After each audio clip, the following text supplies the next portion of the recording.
Гледаме съдебен спор по нова, този път от Панагюрище. Жоро Игнатов се казвам от съдебен спор на Нова телевизия. С нас за... Явно това е универсален израз в панагюрско. И към домашни любимци, и към неканени гости. С нас за... Това е за добре дошли. След като се поздравиха, да разберем за какво са дошли неканените гости. С нас се свърза Лиляна Михалева. Тя твърди, че сте баща на 13-годишната й дъщеря. Коя това, бе? Откъдя на къдя, бе? Абе, малинко, и теб да те изненадат с 13 годишна щерка. И ти ще реагираш с... Откъдя на къдя, бе? Това не е истина.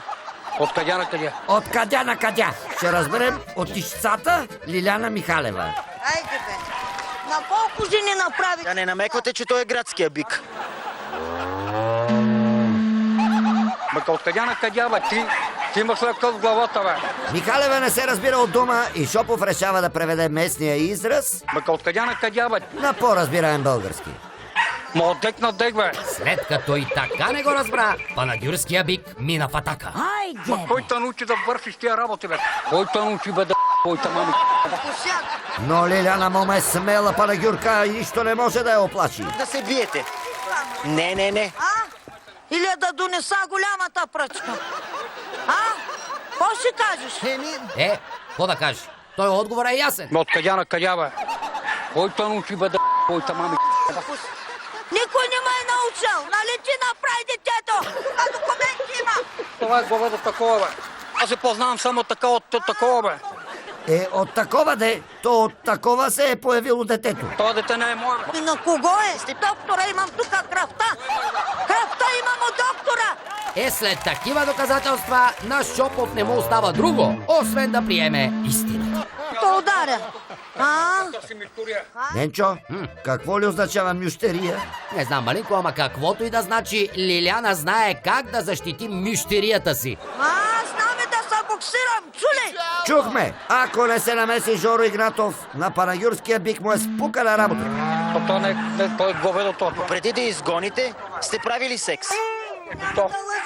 Аз съм правил секс с презерватив. Ма разбира се, бе! Какъв градски бик си, ако нямаш презерватив? Такъв, Давай, да те боксирам. Олеле, Ненчо, май от съдебен спор стана съдебен спорт. Той казва, че е бил интимен с вас, но е използвал предпазни средства. Не е използвал ден и нощ, правиш си секс. Какво лъжиш?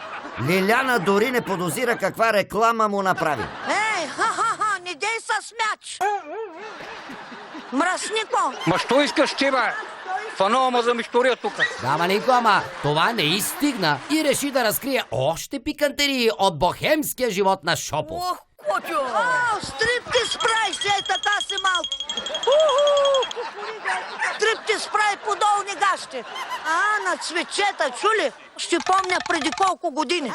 Защо ли гащите на цветчета са оставили такъв незабравим спомен у Лиляна?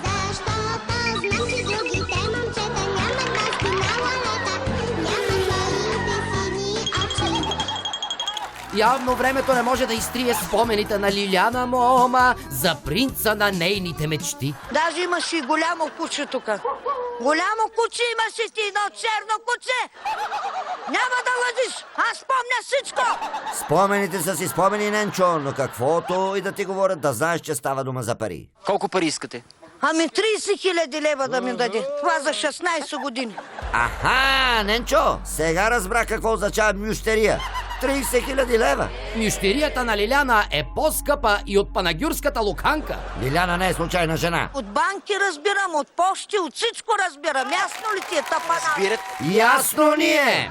Само не разбрах защо да плаща за 16 години, като щерката е на 13. Тя е родена 2003, аз живях тук 2000 Моля, нещо от мющерията не излиза, ма. Тя е родена 2003, аз живях тук 2000 Хубаво. Да, бе, каква е тази бременност? 3 години.